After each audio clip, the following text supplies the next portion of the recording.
राजर्षि से ब्रह्मर्षि विश्वामित्र की यात्रा। बहुत समय पहले की बात है। राजा कौशिक नाम के एक प्रतापी राजा थे। वे अपनी प्रजा से बहुत प्रेम करते थे और उनका साम्राज्य खुशहाली से भरा था। राजा कौशिक न केवल वीर थे, बल्कि वे धर्म और न्याय के मार्ग पर चलने वाले शासक थे।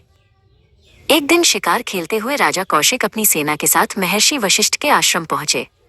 वहां की शांति और पवित्रता देखकर राजा का मन आनंदित हो उठा। उन्होंने महर्षि को प्रणाम किया और उनसे आशीर्वाद मांगा। महर्षि वशिष्ठ के पास नंदिनी नाम की एक दिव्य गाय थी। महर्षि ने उस अकेली गाय की मदद से राजा की पूरी सेना के लिए शाही भोजन का प्रबंध कर दिया। ये चमत्कार देखकर राजा कौशिक चकित रह गए और उनके मन में उस गाय को पाने की इच्छा जागी। राजा ने महर्षि से नंदिनी को मांगा, लेकिन महर्षि ने मना कर दिया। उन्होंने कहा कि नंदिनी आश्रम की सदस्य है, कोई वस्तु नहीं। इस बात पर राजा कौशिक को बहुत क्रोध आया और उन्होंने बलपूर्वक गाय को ले जाने की कोशिश की, लेकिन वे असफल रहे। हार मानकर राजा कौशिक ने महसूस किया कि शस्त्रों की शक्ति, तपस्या की शक्ति के सामने कुछ भी नहीं है। उन्होंने अपना राजपाट त्याग दिया और एक तपस्वी बनने का निश्चय किया।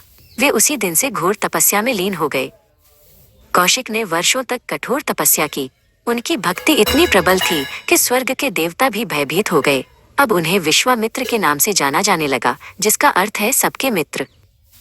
विश्वामित्र की तपस्या भंग करने के लिए इंद्रदेव ने मेनका नाम की एक सुंदर अप्सरा को भेजा।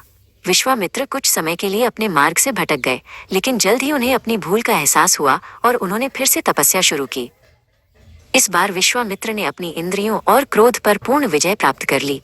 उन्होंने संकल्प लिया कि जब तक महर्षि वशिष्ठ उन्हें ब्रह्मर्षि नहीं कहेंगे, वे अपनी साधना जारी रखेंगे। उनका तेज अब सूर्य के समान चमकने लगा था। विश्वामित्र की कठिन साधना से प्रसन्न होकर स्वयं सृष्टि के रचयिता भगवान ब्रह्मा उनके सामने प्रकट हुए। उन्होंने विश्वामित्र को उनके त्याग और तप के लिए सराहा और उन्हें उच्च ज्ञान का आशीर्वाद दिया। अंत में महर्षि वशिष्ठ स्वयं विश्वामित्र के पास आए और उन्हें गले लगा लिया। उन्होंने विश्वामित्र को ब्रह्मर्षि कहकर पुकारा। इस प्रकार एक पराक्रमी राजा अपनी कड़ी मेहनत और संकल्प से महानतम ऋषि विश्वामित्र बन गया।